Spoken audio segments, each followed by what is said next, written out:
안녕하세요. LA의 비투쇼입니다. 오늘 미국의 연준에서 금리 발표가 있었습니다. 금리 인상 0.25%. 어느 정도 예상하고 있었던 수치인데 시장은 지금 굉장히 긍정적으로 반응하고 있습니다. 여러분들의 핸드폰 속에 가격이 말해주고 있죠. 어떠한 내용이 오고 갔는지 한번 살펴보도록 하겠습니다. 먼저 연준에서 발표한 스테이먼트를 잠깐 보도록 하겠습니다. 미국 동부 시간으로 2시에 발표가 되지요. 한국 시간으로는 새벽 4시. 그때 연준에서 딱 발표를 하면 이걸 각 언론사에서 요약을 해서 올립니다. 그러면 시장이 반응을 하기 시작하죠. 핵심 포인트는 바로 여기 0.25% 인상. 그래서 미국의 기준 금리는 4.5%가 되었습니다. 그런데 중요한 게 여기 커미디가 앞으로 지속적인 인상을 하게 될 것 같다. 여기 복수로 써 있죠. increases. 복수로 써 있기 때문에 한 번이 아니고 여러 번 앞으로도 더 하겠구나.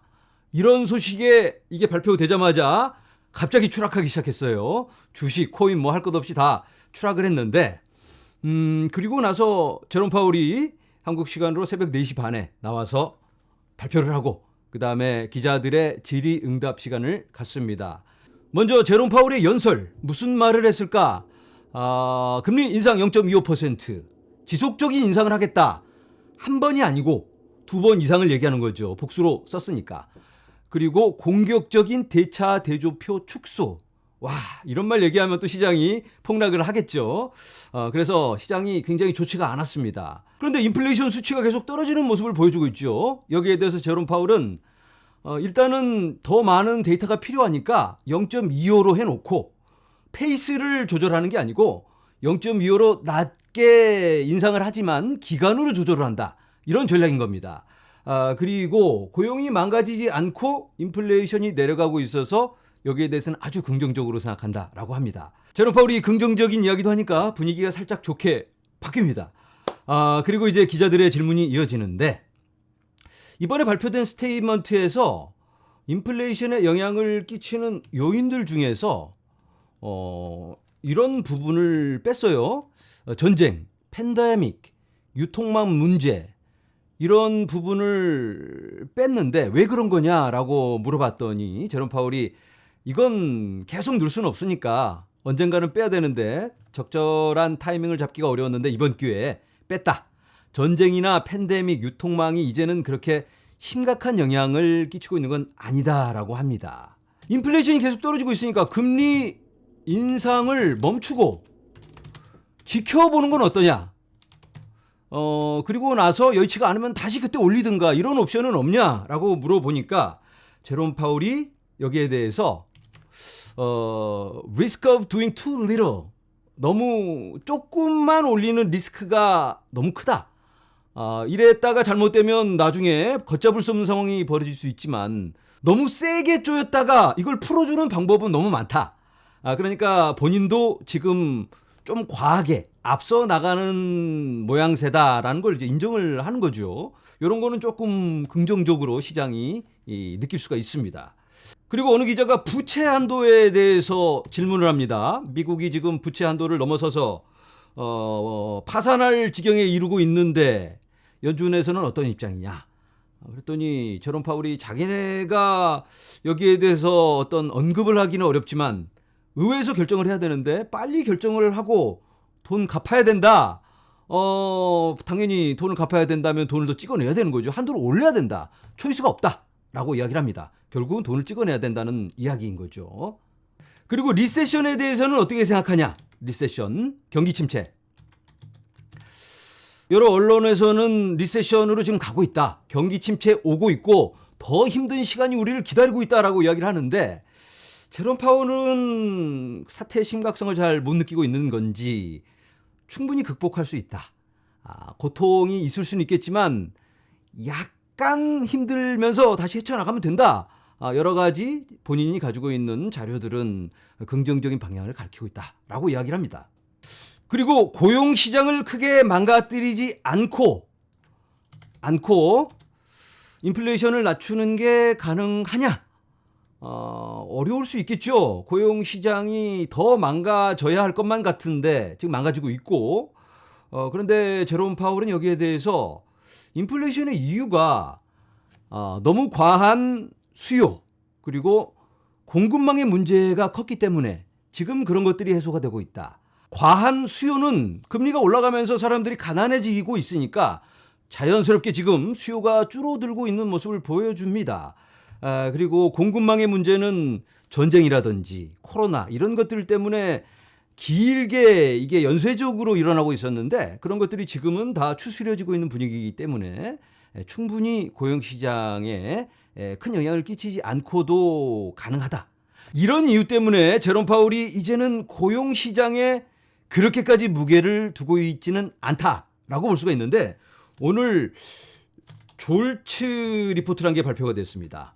졸츠란 직장을 찾고 있는 사람 한 명당 몇 개의 일자리가 존재하냐 이게 좀 꺾이는 모습을 보이고 있다가 오늘 발표된 건 1.9개로 올라가 버렸습니다. 지난달만 해도 1.7개였는데 일자리가 너무 많다 보니까 돈 많이 주는 대로 옮겨 다니게 되겠죠. 그러다 보면 너도 나도 자꾸 올려야만 하고 임금이 올라가면 그러면 상품의 가격도 올려야만 됩니다. 그래야지 고용주도 먹고 사니까. 그러면 이게 반복이 되면서 웨이지 스파이럴로 갈 수가 있겠다. 이러한 지적이 참 많았는데 제롬 파월이 여기에 대해서 오늘 웨이지 스파이럴이 한번 일어나게 되면 이건 벌써 늦은 거다. 그러면 걷잡을 수 없는 상황이고 아주 힘든 상황이 되겠지만 지금은 거기에 대해서 큰 우려를 하고 있지 않다라고 합니다. 왜냐하면 지금 이 일자리 개수는 늘어나고 있지만 임금이 오르는 속도가 그렇게 가파르지가 않습니다. 그래서 고용 지표보다는 인플레이션, 우리도 그래서 인플레이션에 더 집중을 해야 한다라고 볼 수가 있겠는데 그러면 인플레이션 벌써 많이 꺾이고 있잖아요. 지난 3달 동안 어마어마하게 툭툭툭 떨어지는 모습을 보였는데 기자가 이런 질문을 해요. 이번 미팅에서 금리를 멈추는 거에 대해서는 논의를 했냐? 다음번에 멈추지 않더라도 그런 논의가 오고 가고 있냐? 이런 질문을 하는데 여기에 대해서 제롬 파월이 돌려서 대답을 합니다. 그런 건 이 회의록이 공개가 되면 거기에 대해서 나오게 될 거고 그리고 다음 3월 달에 예측을 내놓게 됩니다. 12월에 내놨는데 그걸 보면 알 수 있지 않겠냐라고 대답을 했습니다. 자, 만약에 인플레이션이 꺾인다면 금리 인하가 올해 안에 있을 수 있냐? 이거 굉장히 중요한 질문이죠. 우리 모두가 궁금해하는. 인플레이션이 꺾인다면 당연히 금리 인하를 해야 될 것 같은데 작년 12월에 제롬 파월이 그런 건 생각도 하고 있지 않다라고 말을 했어요. 그리고 작년 12월에 발표한 경제 전망 자료 여기서 그런 건 꿈도 꾸지 마라 라고 분명히 얘기를 했는데 제롬 파월의 대답은 인플레이션이 천천히 단계적으로 내려오고 지금 내려오고 있습니다. 고용은 천천히 위축이 되겠죠. 지금 위축이 되고 있어요. 그리고 경제 성장도 조금씩만 된다면 당연히 금리 인하는 없다. 단계적으로 이렇게 된다면 없다. 하지만 중요합니다.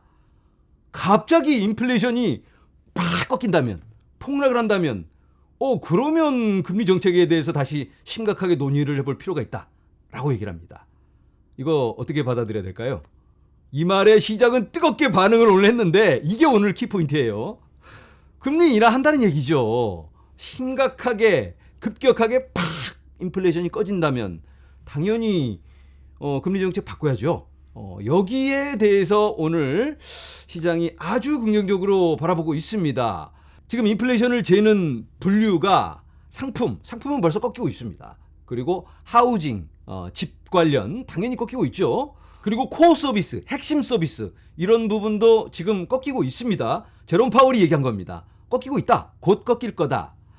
그리고 오늘의 제롬 파월이 한 말 중에 가장 중요한 말. 본인이 처음으로 이렇게 얘기하는데 디스인플레이션이 시작되었다 라고 얘기를 했습니다. 디스인플레이션이란 디플레이션은 아니고 인플레이션이 내려가고 있다. 디스인플레이션. 그런 모습이 확인되고 있기 때문에 이건 굉장히 긍정적이다라고 이야기를 합니다. 아주 만족해하고 있습니다. 디스인플레이션이 시작되었다라고 처음으로 자기도 이야기를 한다라고 이야기를 합니다. 이 말에 시장이 아주 뜨겁게 반응을 하고 있는데 여러 또 언론에서 전문가들이 나와서 분석을 하고 연준의 멤버들이 또 시장에서 너무 과하게 김칫국을 마신다면 또 멘트를 날려서 좀 조절을 해주겠죠. 이러한 부분들 예상해 볼 수가 있겠고, 더 중요한 게 3월 달에 있을 금리 발표입니다. 그때는 경기 예상 지표를 발표를 합니다. 올 말에 최종 금리는 어느 정도 될까? 그리고 점도표라고 연준의 멤버들이 각자 예상 목표치를 막 찍어요, 점을. 내년에는 어떻게?